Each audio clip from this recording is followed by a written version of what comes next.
Hello and welcome to the construction update with the Richland School District. I'm Ed Dawson, news director at 610 KONA here in the Tri-Cities. Joining us today on the program is the superintendent of the Richland School District, Rick Schulte. Superintendent Schulte, thanks for joining us today. Hi Ed, glad to be here. Let's get into it. A lot to cover. It was a $98 million bond that was passed back in 2013 in the city of Richland, and a lot of projects, a part of that, 9 different projects that you were undertaking with the passage of this infusion of money.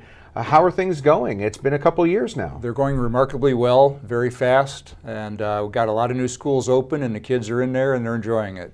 9 of the 11 projects, or 7 of the 9 projects rather, are completed, and only 2 are yet to be completed. Let's start with the 3 at the top, the oldest schools that were in the most need of replacement. Marcus, Whitman, Lewis and Clark, and Sacagawea at the top of the list because they were in the most need. They were the oldest schools. There were seismic problems there. They weren't strong against earthquakes.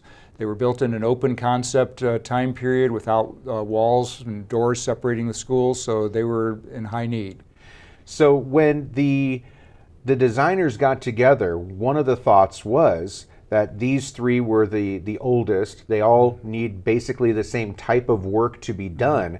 So the design was, well, let's make them very similar, if not identical, in the blueprint form anyway. Yes, that was the basic concept from the beginning. The 3 old schools there were all built to the same design, so we wanted to continue that process using the same design to replace them as well. So we did that. Were there any challenges? Because not all 3 plots of land were the same, but you were going to put the same school in each of those locations. Certainly the first decision we had to make for each one was where exactly on the site is the school going to be built. And that was a little bit of a challenge, especially for Marcus Whitman. The only good place for a school at Marcus Whitman is where the old school was. And so we had to tear that one down before we could put the new one on board. So that's why we had to relocate the Marcus Whitman students for a year. Not only newer schools, nicer schools, all that, but bigger too than what you were replacing. So you have bigger facilities, I assume to accommodate the growing population, but there are other considerations too. There are, that's right. Each of the new schools is about 65,000 square feet, and they're replacing 45,000 square feet schools. Part of that is to accommodate larger enrollment. So we have grown by about 2,000 students just since the bond passed in February of 2013. Another reason for it is we're having lower class sizes. We added full-day kindergarten, which doubled the number of kindergarten classrooms that we need. The schools qualified for extra state match money if we built larger schools. And we added a gym to every one of those elementary schools too. Previously they used the cafeteria as their gym, so a lot of reasons to have bigger schools. You mentioned the state matching funds. That element was not necessarily built into the bond proposal, but it was kind of something off to the side, a very conservative view, because you didn't know if you were going to get that. We expected to get about $30 million in state match. Instead, we're getting over $60 million in state match. And there were a number of reasons for that. One reason is that the legislature increased the area cost allowance, the cost per square foot. Another reason is that our enrollment grew faster. And so, I guess the last reason is because we just had good management, that we knew how to use the eligibility formulas in order to maximize our state match. The growing population, the lower class sizes, and the things that you mentioned, one of the other elements nowadays, and is of top of mind to a lot of parents and the community at large, is making sure that those facilities are secure. And how much of that type of infrastructure was built into these new schools? Well, safety and security was a high priority for the design of the schools. A lot of it's not very visible. The most visible thing is probably the controlled entrance. So there's a vestibule that requires somebody inside the school to press a button to release the door to allow you in. So that's the primary security. A secondary security is that every door has a remote control lock on it, so we can lock all the doors from the office. So we can lock down the school very quickly. In terms of lockdown, we also have a soundless, noiseless lockdown process, so there are flashing lights in every room that allows us both to lock down the door and then to reopen it again without having to get off of the intercom and announce to the whole world that the school is in lockdown. Another facet is making sure that they're energy efficient. I imagine that simply by rebuilding and updating the three schools we mentioned, Whitman, Lewis and Clark, and Sacagawea, just because the times are different, you're going to have more energy efficient buildings. But Richland School District kind of took it a step further, making sure that everything was in place. Absolutely, we did. The heating and ventilating system, of course, is the biggest contributor to energy efficiency, and the new units that we installed are rated at 95% efficient, and they replace units that were 65% efficient. We're using LED lights throughout, and LED lights, I think, as everybody knows these days, are far more efficient either than the fluorescent lights or the incandescent lights that they replace. So we're using those kinds of energy efficiency. We put the heating and ventilating units under the roof, under a sloped metal roof in the mezzanine, so they're easily accessed for maintenance and protected from the weather. Aside from replacing those three older schools, some of the other projects, Orchard, as well as the HomeLink project, were some of the different things and also part of this bond. Yes, and Orchard was an entirely new school to accommodate growth in that part of town. It's a 72,000 square foot school. It's a little bit larger than the others. It's a 1-story instead of 2 stories. And it was built by a different architect, but it's full. Even though it's only a year and a half old now, it's already full and operating at capacity. And the HomeLink, that's another great part of this list of projects. Yes, and HomeLink serves about 600 students it's a parent partnership program. Those students were previously located in a rental facility in a neighborhood church. So we were able to bring this facility in. It's a factory constructed modular building, but it's on a permanent foundation with central hallways, restrooms inside, offices inside, even a multi-purpose room. It's an excellent building. One of the challenges I would imagine when you're dealing with taxpayer money that people have entrusted the school district to use wisely is to make sure that you're not only at or even under budget, but that you're spending the taxpayers' dollars wisely. How does the school district go about formulating the plan to maximize each dollar? One of the first things we did is that we hired a professional full-time project management firm whose business is building schools and being the owner's rep, not the architect or the contractor, but the owner's rep. So we have a full-time project manager to oversee all of the projects, as well as individual project managers at each school while they're under construction.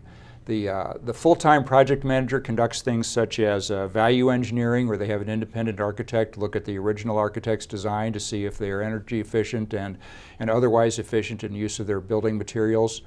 They also conduct a constructability review to make sure that the blueprints and the other construction documents are well done and will allow for a contractor to do a good bid and to really build the school the way it was designed to be built.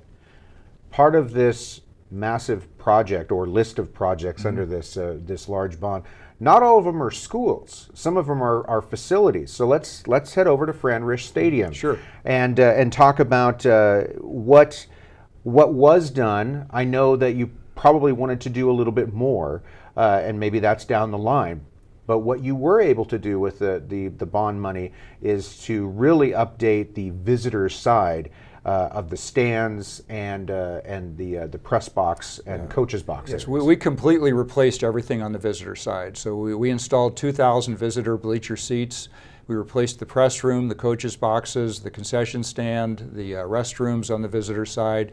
It's really a first-class facility. In fact, in a smaller high school, that might be the home side. My understanding, it once was the home side in Richland. It's not any longer, but it's an excellent facility right now, and I think that seeing how good that is has led people to say, well, now it's time to start thinking about the home side. Right. Well, you take care of your guests first. That's so nice and polite. Sometimes manners are lost these days. So you were taking care of the visitor side, and I've actually been up in the press box area for the first football game of the season up there when the Bombers were taking on Skyline, and it's a magnificent facility, just clean and spacious, and I know that that night the Skyline fans probably didn't enjoy the outcome too much, but I'm sure they enjoyed being able to stay in, sit and enjoy that visitor side field. That kind of thing reflects on the community, and so when we have people coming from all the way across the state, like Skyline did, it's very important for us to show them the best of the Tri-Cities and the best of Richland. One of the areas that I know was of high concern, aside from replacing the older schools, Chief Joseph Middle School was one that had some moving parts to it. Explain the challenges that the school district faced with that particular project. Well, it's an older school. It's a flat roof. We wanted to install a state-of-the-art heating and ventilating system. We had to do it on a flat roof. With a lot of penetrations to the building itself. It was a major project in order to do that. And we wanted to install a high quality system that's going to last for a long time. So we used a 4-pipe system that incorporates separate systems for both heating and cooling. It's been in place now for 3 years, and it's working just the way we wanted it to work.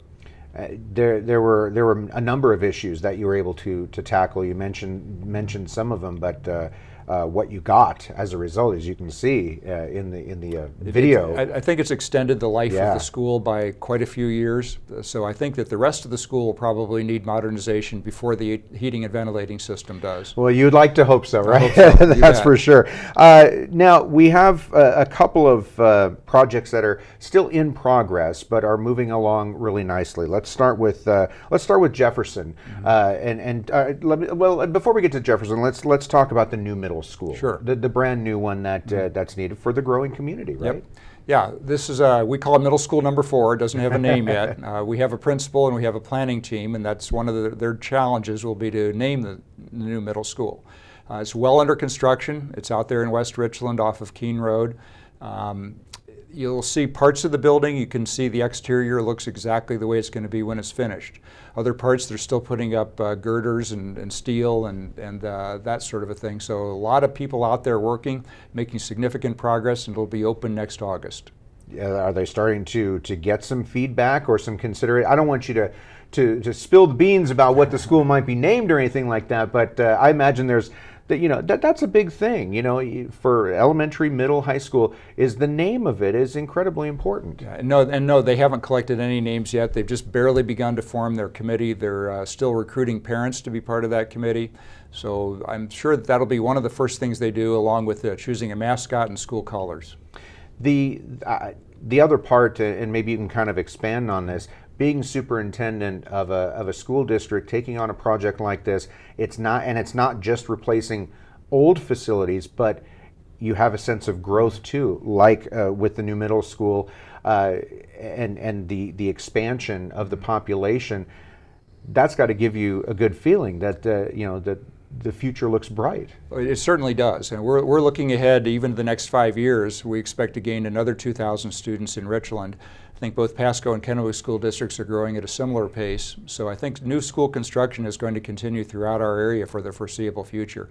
I think we could easily build a new school every year for the foreseeable future, and we may be doing that. You may be doing that. So now let's talk about Jefferson. We have the new middle school that isn't quite done yet. Talk about where we are with the Jefferson project. Jefferson is still in the design phase. We began with the same design that we used for the Lewis and Clark, Marcus Whitman, and Sacagawea schools. We're adapting it somewhat because of what we've learned from those schools, because some of the codes have changed a little bit. The location is different, but it's going to be very, very similar design to that. Same size, same classroom configuration, a little bit of a difference in the office area and the main entrance, but it's going to be very similar to those schools.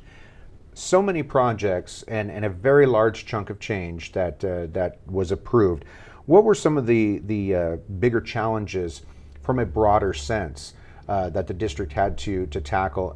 You couldn't do everything you wanted, although I'm sure you wanted to, but you're still doing a lot with this money. We really did pretty much most everything we wanted because we started with a set of educational specifications that I think were realistic.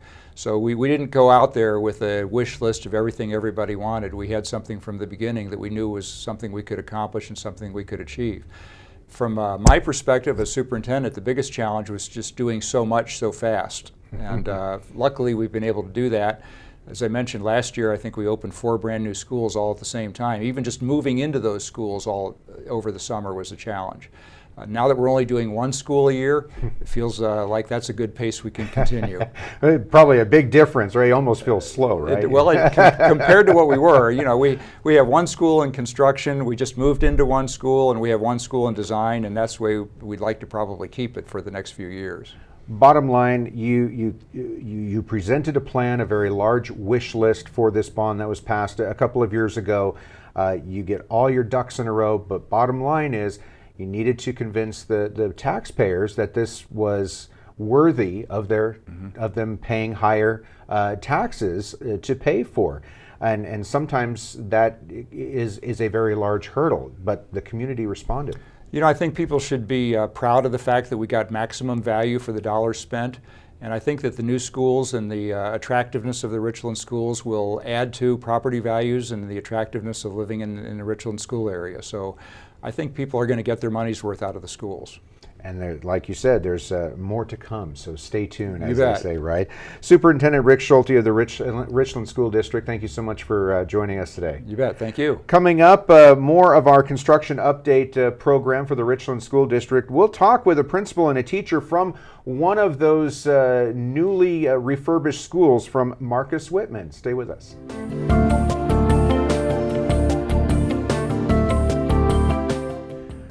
Welcome back to the construction update of the Richland School District. I'm Ed Dawson, News Director of 610 KONA Radio, joined this time by Brian Moore and Evan Newby. They are both with Marcus Whitman Elementary School, one of the projects, one of the 9 projects as part of this bond that we're updating the public on.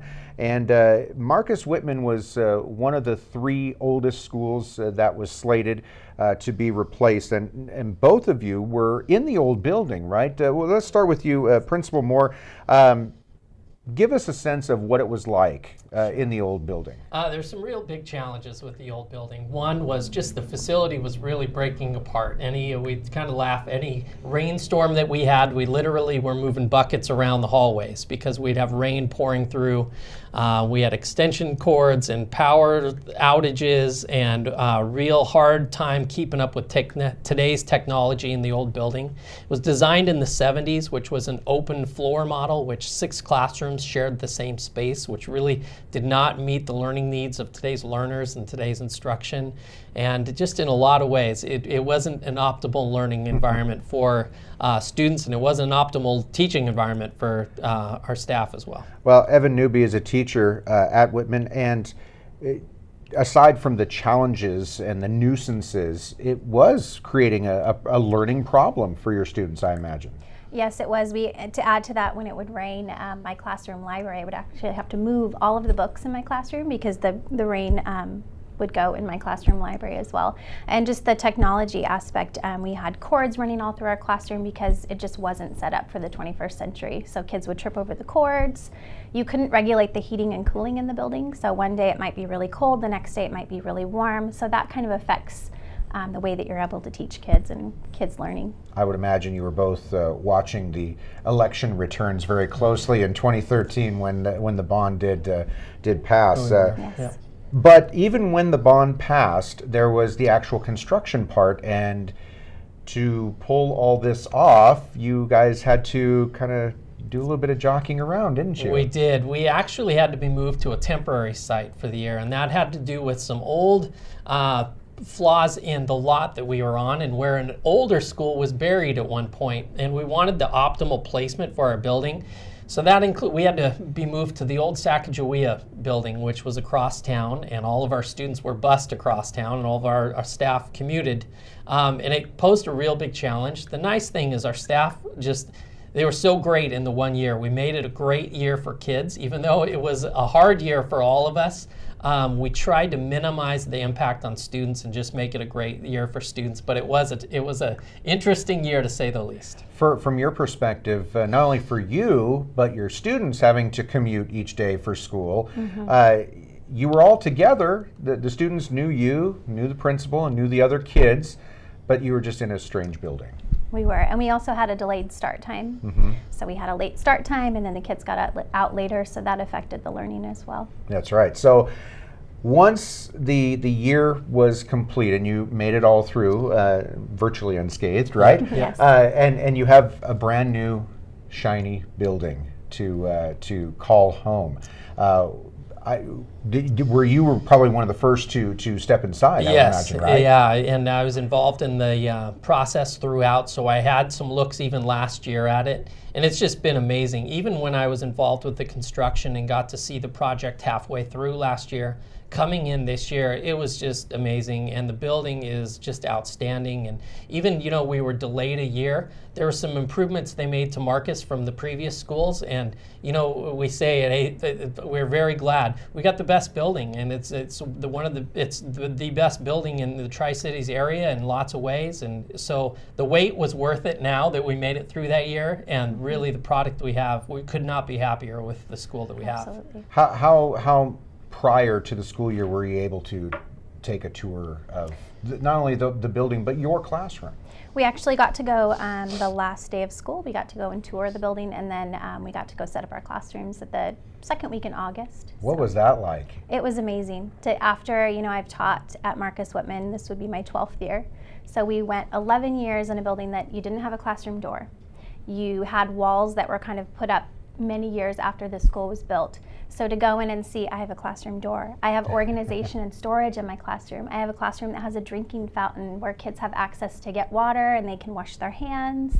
Everything is just centered around learning and what's best for kids. So it's really exciting. So it's not only conducive to what you need to do and the overall operation of a school, but it's a better learning environment for the students. Yes. And that's, you know, that's the bottom line too, isn't it? So you've been in the school a short time. School year started not that long ago. What has been the biggest, I don't want to say challenge, but adjustment that you've had to make from an administrative standpoint? You know, it's been very easy adjustments for us. Everything's been an improvement for us. You know, some of the biggest improvements, the things that have just instantly improved our day-to-day existence in the building, is one of the biggest things was we finally have a lunchroom that's separate than our gym, and we don't have to do our building scheduling around a conflict of our lunchroom and gym. We get to build a schedule around learning. It's also a beautiful space that our community is going to be able to use, and that our amazing gym facility that our community will use. That's been one of the biggest bonuses for us. You know, a couple other things that have really stood out to us that we really just still amazed by. It's a safer building. We have a lot of safety features in this building. Like, for example, our other building, we had probably 20 to 25 exterior doors. And when school safety is at the top of the list these days, that makes it challenging when you have that many doors. And we really have secured entrances and a security vestibule, and even our evacuation travel paths have improved. So the safety of our school, it's a safer place for kids. Technology has just, we've been able to really work with the most update and greatest technology for kids, and just it's been outstanding. There really hasn't been one thing that we've been upset with. Everything has just been an instant upgrade for us. Well, let's talk about the technology part of that, because although Whitman is not designated as a STEM school, the science and technology end of things is a very high priority. It's an emphasis at Whitman. Tell us a little bit about how that came about, because I know that you were a part of that. Yes, a team of teachers over the summer went to a STEM Leadership Institute with our principal, Brian, and we just sort of came up with, well, last year we had a book study as well, and we were just kind of exploring STEM education. We know that kind of to create kids that are college and career ready, we need to be looking at those STEM careers and jobs and getting kids prepared for that job market. So we've been just looking at different ways that we can incorporate STEM learning experiences for our students. So we went for a week in the summer and kind of had time for a week to create an action plan. And we were able to come up with 3 different things that we were going to implement this year for STEM. So we created a STEM or STEAM Academy. So we have clubs that meet after school. And the STEAM, we're adding in the A to kind of foster that creativity with art and music as well. And then we have a room in our school. We're very, very lucky to have a STEM room. And it's a second computer lab where every teacher in the school, doesn't matter if you're a kindergarten, first, second grade, third grade, fourth grade teacher, fifth grade teacher, you can go in and have a STEM lesson ready for you each week of the school year. So we were able to do that. And then we also have a STEM activity going home once a month for parents to get involved in their kids learning for STEM as well.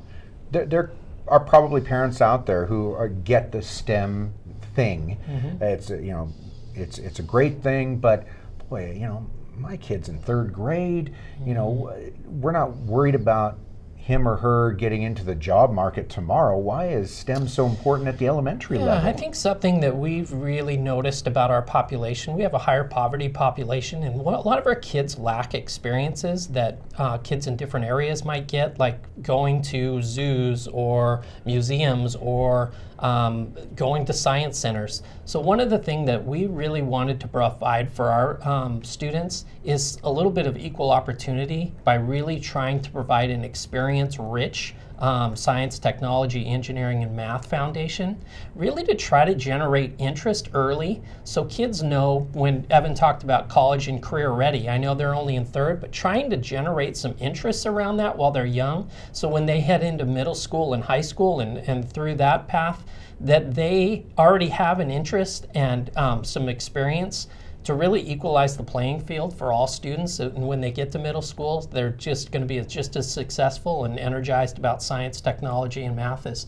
anyone else. A lot of times in education, the first part of the phrase is, it's never too early to, and in this case, your students are going to be benefiting from this as well. That's right. Yep, we just want to foster creativity and just kind of that divergent thinking among kids. Talk a little bit about this project, your school, one of a list of a lot of improvements being made in the Richland School District. Thanks to not only the bond that passed, but some matching funds from the state, we're able to add a few little extras, square footage and in some cases, the overall package, not just your school, but from the school-wide, this is a tremendous undertaking that it seems like, by all accounts, just a great thing for everybody. It really was, and the way that the funds were used, just everything, this was just a perfect project in my opinion. There's a lot of things too that don't make the front pages, like for example, we have a third floor mezzanine this year, and all of our HVAC, air conditioning and heating equipment is located in the third floor. And really, that doesn't make the front page a lot of the times, but these are things, the little things that were thought about in the way the money were used. All of our HVAC equipment is stored in a secure location out of the elements, where that equipment is usually going to have a 15-year life. By protecting it from the elements, we're going to extend that life. This is one of the most efficient schools that you'll find in the state of Washington.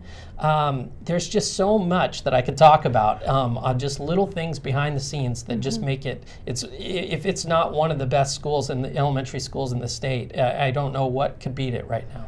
I would imagine, did you get a chance to offer your thoughts during the planning periods? I mean, you both have been in that school and knew firsthand what was needed. Were you able to present a wish list, and how much of that came to fruition? We were involved right from the very beginning with the architects, but something that we had an advantage is because we were the last school built on the list, is that we were able to watch the other projects with Sacagawea and Lewis and Clark and learn a lot as they got into their school and make little adjustments as we went. So we really benefited. Even though it was a tough year to be moved to a temporary site, we really took advantage of that and made some changes to the building that are going to have a 40-year impact, not just a 1-year impact. So it's been a perfect project for us, and even though it was hard for a year, we really benefited from that. And it's a better school and better building. It's awesome.